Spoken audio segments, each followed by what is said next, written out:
Hi hello friends, అందరు ఎట్లున్నారు? అందరు మంచిగా ఉన్నారా? నేనైతే సూపర్గా ఉన్నా. నాకైతే ఈరోజు నాటుకోడి తినాలనిపించేసింది. అందుకే మార్కెట్కి పోయి మంచి లేత నాటుకోడి అయితే కొట్టించుకొని వచ్చేసిన. 2 కిలోలు తీసుకున్న. కిలో 250 పడ్డది.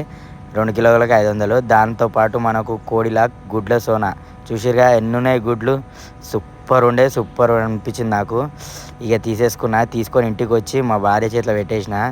నాటుకోడి వండేసేయమని. ఆమె ఇంకా ఇంటికి తీసుకొచ్చినాక నీట్గా కడిగేసి పక్కకు పెట్టేసినాము. టమాటాలు, ఉల్లిగడ్డలు, పచ్చిమిరపకాయలు, కొత్తిమీర, మసాలా అవన్నీ నీట్గా కట్ చేసేసుకొని కొబ్బరి తురుము వేసుకొని ఫస్ట్ మనమైతే కుక్కర్లో ఆయిల్ పెట్టేసుకుందాం. ఎందుకంటే నాటుకోడి కదా, నాటుకోడికి కొంచెం ఆయిల్ ఎక్కువ ఉంటేనే మస్తు అనిపిస్తుంది టేస్ట్. పచ్చికాయలు ఫస్ట్ స్టార్టింగ్లోనే వేసేస్తే దాని టేస్ట్ సూపర్ అనిపిస్తుంది. మీరు అనుకోవచ్చు, ఏంది బ్రో ఎప్పుడు నాటుకోడి, మటన్, చికెన్ అవే అంటుంటావు, ఏంది ఎప్పుడు నాన్ వెజ్జేనా అని. ఇక మన డిఎన్ఏ అట్లాంటిది బ్రో, ఏం చేద్దాం, మొత్తం నాన్ వెజ్ డిఎన్ఏ. అందుకే ఇంకేం చేయలేము దానికి. సో మనకైతే ఇప్పుడు ఉల్లిగడ్డలు మంచిగా గోల్డెన్ కలర్లో వచ్చేసినాయి. ఇక నెక్స్ట్ అయితే మనం అల్లం వెల్లిపాయ పేస్ట్ వేసేసుకున్నాం. ఇదైతే మేము ఎప్పుడు ఇంట్లో రెడీ చేసి పెట్టుకున్నాం. అల్లం వెల్లిపాయ పేస్టే వేసుకుంటాం. బయట నుంచి అట్లా ఏం తెచ్చుకోము, తెలుసుగా బయట అంతా మొత్తం కల్తీ నడుస్తుంది కాబట్టి. సో మేమైతే అల్లం వెల్లిపాయ దంచుకొని గదే వాడతాం. నెక్స్ట్ అయితే పసుపు వేసేసుకుందాం. మంచిగా అల్లం వెల్లిపాయ పేస్ట్కే అసలు సూపర్ అనిపిస్తుంది. పసుపు వేసుకున్నాక చూసిరుగా ఎంత మంచి కలర్ వచ్చిందో. సో నాన్ వెజ్కి ఏదైనా లిమిట్లో పడితేనే సూపర్ అనిపిస్తుంది. సో మనం కూడా అట్లనే ట్రై చేద్దాం. ఇంకా నెక్స్ట్ కడిగి పెట్టుకున్న నాటుకోడి చికెన్ చూసిరుగా ఎంత బాగుంది. వేస్తుంటే పప్పు అనిపిస్తుంది. నాకైతే ఎప్పుడప్పుడు తినాలనిపిస్తుంది. సో మీకు ఎట్లా అనిపిస్తుందో కామెంట్ చేయండి. ఇంకా ఒక వైపు అయితే నాటుకోడి పెట్టేసిన కుక్కర్ మీద, ఇంకొక వైపు అయితే బగారన్నం, వేడి బగారన్నము, నాటుకోడి ఇదైతే ప్రిపేర్ అవుతుంది. 2 అయినాక ఇట్లా కలుపుకొని తింటుంటే బాబా నరాలు అయితే దుంకులాడుతుంటాయి. వద్దు తినొద్దు అని. కానీ వింటామా మనం? వినం. దంచుడే. ఇక నీట్గా కలిపేసుకొని ఇక మసాలాలు అన్నీ కొంచెం ఉడకనిచ్చిన తర్వాత మసాలాలు వేస్తే సరిపోతుంది.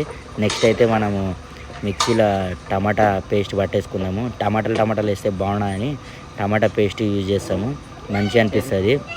టమాటా పేస్ట్ వేసేసుకున్నాక చూడండి, మీకే మస్తు అనిపిస్తుంది. కలర్ఫుల్ కూడా మంచిగా ఉంటుంది, గ్రేవీ కూడా మస్తు వస్తుంది. ఇప్పుడైతే మన చికెన్ అయితే ఒక 50% అయితే ఉడికింది. ఇంకొక 50% మనం విజిల్ పెడితే తప్ప ఉడకదు. అది తెలుసు కదా మీకు నాటుకోడి అంటే ఎట్లుంటుందో. సో కొంచెం చూసిరు కదా, చికెన్లో ఉన్న వాటర్ అంతా కొంచెం బయటికి వచ్చేసింది. ఇప్పుడైతే మనం టమాటా పేస్ట్ వేసుకుందాం. టమాటా పేస్ట్లో అయితే నీట్గా ఇంకా మంచిగా టమాటా ఫ్లేవర్ అంతా ముక్కలకు పట్టుకొని మస్తు అనిపిస్తుంది. ఇంకా కొంచెం సాల్ట్ వేసుకుందాం.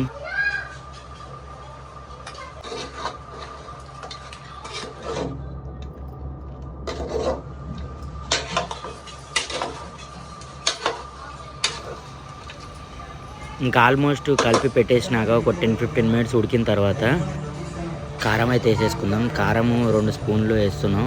నేను కొంచెం మంచి స్పైసీ తింటాం కాబట్టి. సో రోట్లో ఇప్పుడు దంచుకున్న మసాలాలు వేసేద్దాం. కొబ్బరి పొడి ఆల్రెడీ పెట్టుకున్నదే. కొబ్బరి పొడి వేస్తే మస్తు ఫ్లేవర్ వస్తుంది. అట్లా పచ్చి వేస్తే కొంచెం మంచిగా అనిపించదు. అందుకే వేపిన తర్వాత ఇట్లా మసాలాలు రుద్దేసుకొని కొబ్బరి పొడి మనం మంచిగా గ్రేవీ టైప్ అయ్యేటట్టు దగ్గరకి అయితే ఉంటుంది. మంచిగా అనిపిస్తుంటుంది తింటుంటే కూడా, మరీ నీళ్ళు లేకుండా. చూసిరు కదా, మీకే తెలిసిపోతుంది. కొబ్బరి పొడి వేయగానే మొత్తం నీళ్ళని ఒక దగ్గరకు వచ్చేసినాయి. చూసిగా కలిపి పెట్టేసిన తర్వాత ఇప్పుడైతే కుక్కర్ పెట్టేసుకొని కుక్కర్కి ఒక 10 విజిల్లు వచ్చేంత వరకు పెట్టుకుందాం. ఎందుకంటే నాటుకోడు కదా, విజిల్ ఎక్కువ వస్తే జర నీట్గా మెత్త ఉడుకుతుంది, మస్తు అనిపిస్తుంది. కుక్కర్ పెట్టేసుకొని ఇప్పుడు విజిల్ కొట్టించేసుకుందాం. తీసిన తర్వాత మీకు చూపిస్తుంది చూడండి. అబ్బాబా స్మెల్ అయితే మూత తీసిన తర్వాత ఏమొస్తుందంటే, పైనుంచి కొత్తిమీర వేస్తుంటే స్మెల్కే తినేయాలనిపిస్తుంది నాకు తీసుకొని. కానీ ఇంకా కొంచెంసేపు ఆగుదాం. ఇప్పుడే కదా కొత్తిమీర వేసింది, చూడండి 10. సో కర్రీ అయితే మొత్తానికి ఉడికిపోయింది. దించేసుకొని ఇంకా తినేయడమే. సో ఫ్రెండ్స్, ఈ వీడియో మీకు ఎట్లా నచ్చిందో చెప్పండి. లైక్ చేయండి, షేర్ చేయండి, కామెంట్ చేయండి, సబ్స్క్రైబ్ చేసుకోండి. Thank you.